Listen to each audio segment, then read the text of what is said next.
जंगल के बीच में एक तालाब था जहाँ बहुत सी मछलियाँ रहती थीं। बहुत गर्मी पड़ने के कारण तालाब सूखने लगा था। अब हमारा तालाब सूखने लगा है, क्या करें जिससे हमारी जान बच सके। अब हमें कम पानी में ही जिंदा रहना होगा और जंगल के बाकी जानवरों को यहाँ से पानी पीने से मना करना होगा। अगर सारा पानी खत्म हो गया तो हम मर जाएंगे। सभी मछलियाँ आपस में बात करती और सोचने लगती कि क्या किया जाए। अब जो भी जानवर आता मछलियाँ उसे भगा देती। चले जाओ यहाँ से पानी मत पियो।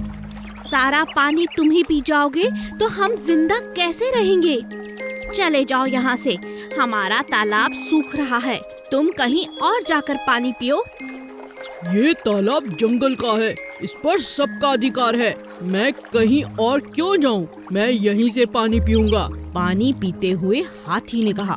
एक दिन जब जंगल का राजा शेर वहाँ पानी पीने आया तब मछलियों ने सारी बात शेर को बताई। अब आप ही बताइए, अगर ऐसा ही चलता रहा तो हम कहाँ जाएंगे, हम कैसे जी पाएंगे। हमारे मना करने के बाद भी सभी जानवर यहीं आकर पानी पीते हैं। शेर ने सभी जानवरों से बात की और उन्हें समझाया। हम सबको मछलियों की मदद करनी चाहिए। कुछ ही दिनों में बारिश आ जाएगी और तालाब पानी से भर जाएगा। जब तक गर्मी है और पानी तालाब में कम है, मेरी आप सबसे विनती है, जाकर दूसरे तालाब में पानी पीना होगा।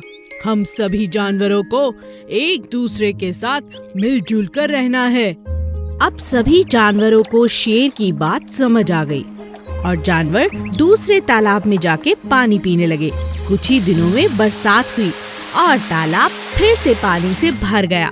मछलियों ने सभी जानवरों का शुक्रिया अदा किया। आप सबका बहुत बहुत धन्यवाद।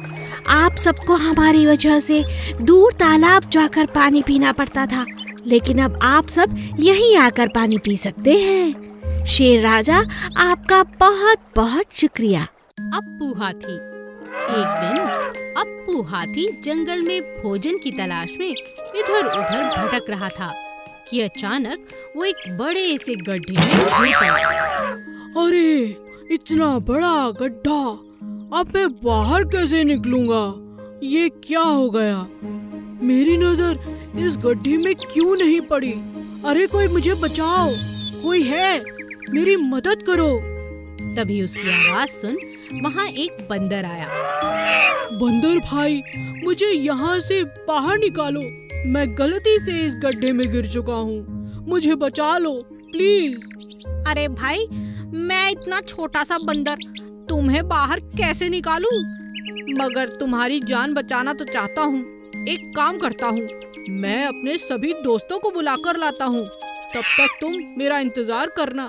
ठीक है, पर जल्दी आना। अरे दोस्तों, जल्दी चलो, बेचारा हाथी एक बड़े से गड्ढे में गिर चुका है। मगर हम उसकी कैसे मदद कर सकते हैं? क्यों नहीं कर सकते? चलो, हम उस गड्ढे में धीरे धीरे मिट्टी डालते हैं। कुछ ही देर में हमारा हाथी बाहर आ जाएगा।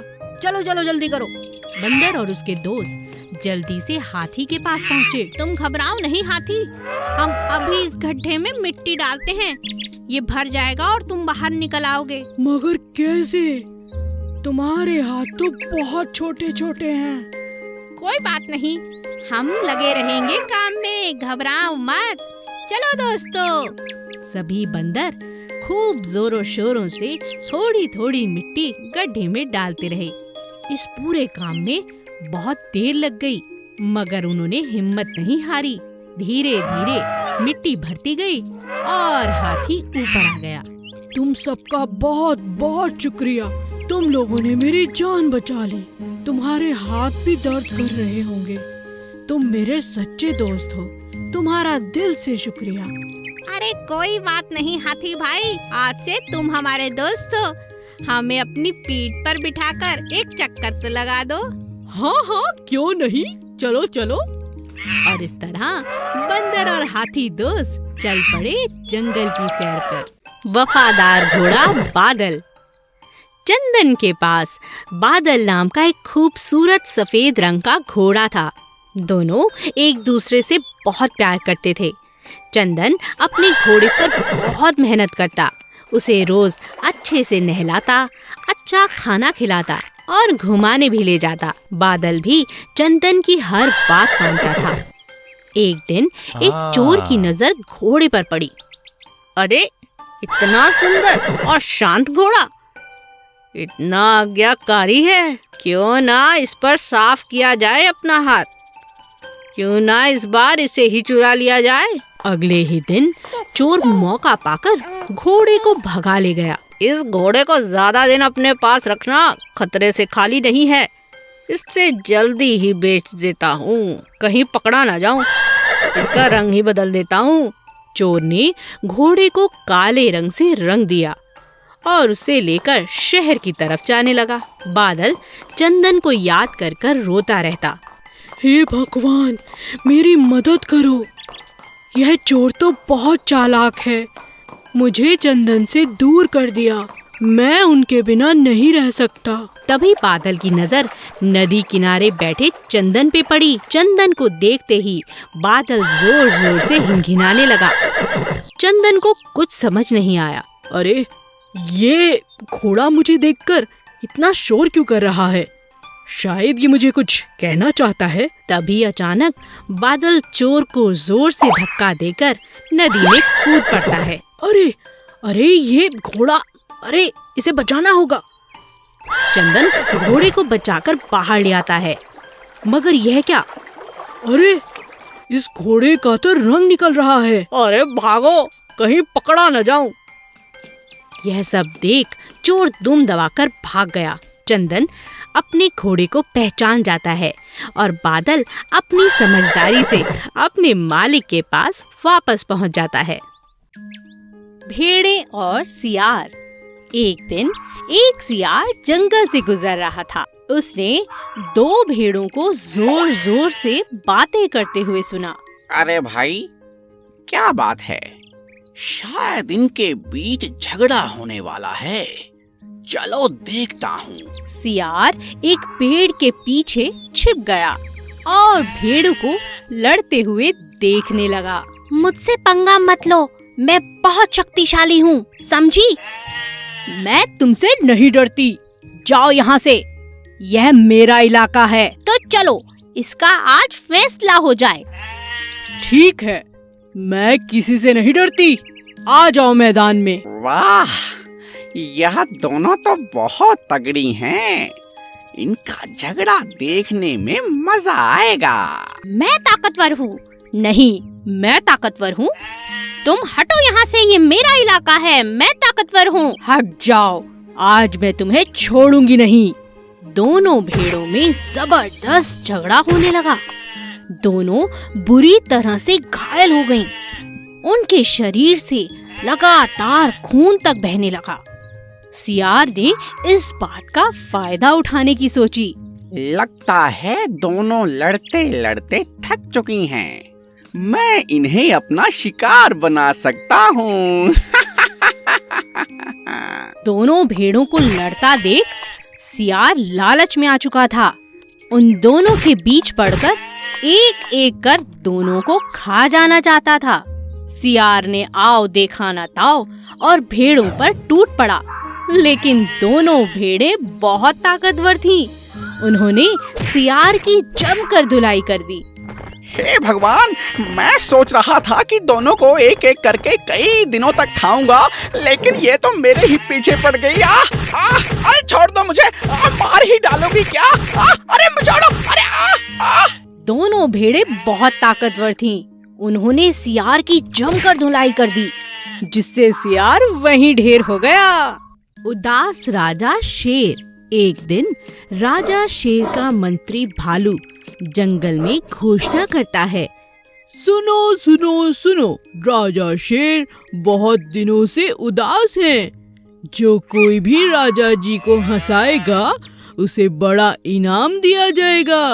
आप सभी का स्वागत है, आइए और हमारे राजा को हंसाइए। ये बात जंगल में आग की तरह फैल गई।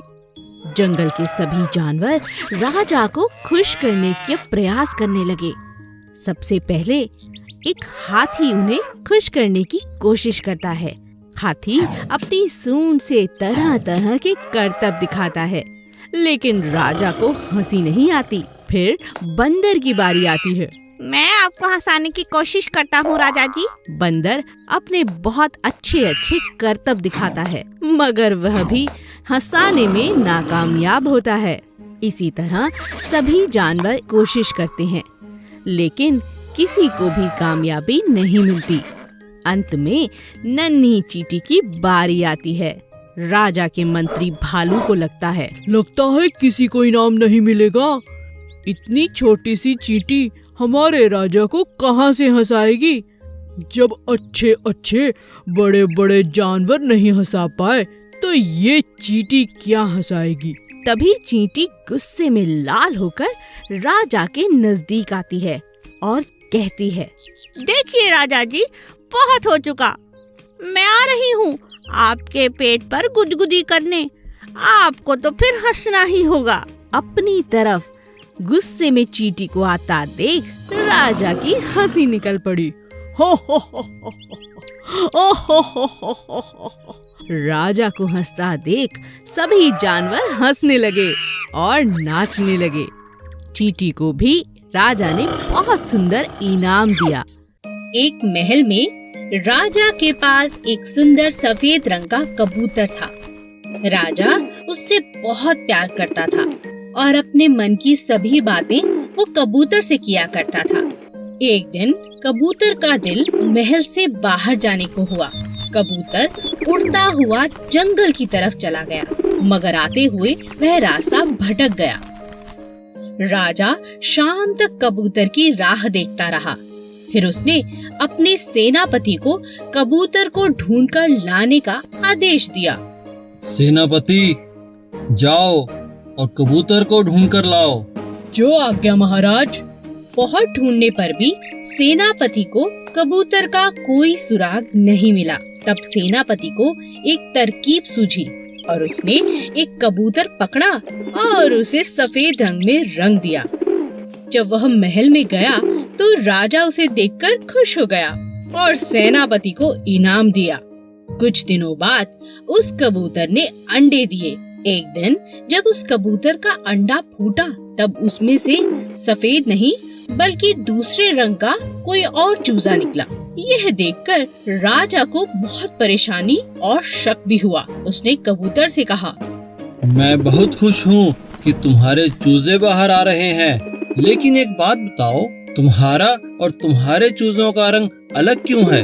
यह सुनकर कबूतर राजा से क्षमा मांगने लगा और बोला, मुझे माफ कर दीजिए राजा जी। कई दिनों से आपको यह सच बताने की मैं बहुत कोशिश कर रहा था, लेकिन आपके गुस्से के कारण मैं आपको बता नहीं पा रहा था। कौन सा सच? आप चाहें तो मुझे जो मर्जी सजा आप दे सकते हैं, लेकिन मेरे बच्चों को छोड़ दीजिए। यह सब आपके सेनापति ने किया है। उसने आपको खुश करने के लिए सफेद रंग मुझे लगा दिया और यहाँ ले आया। राजा कबूतर की ईमानदारी से बहुत खुश हुआ और राजा ने उस कबूतर को उसके बच्चों के साथ अपने पास रख लिया। लेकिन राजा अपने पुराने कबूतर को भूला नहीं, उसे वह अक्सर याद करता। Please subscribe.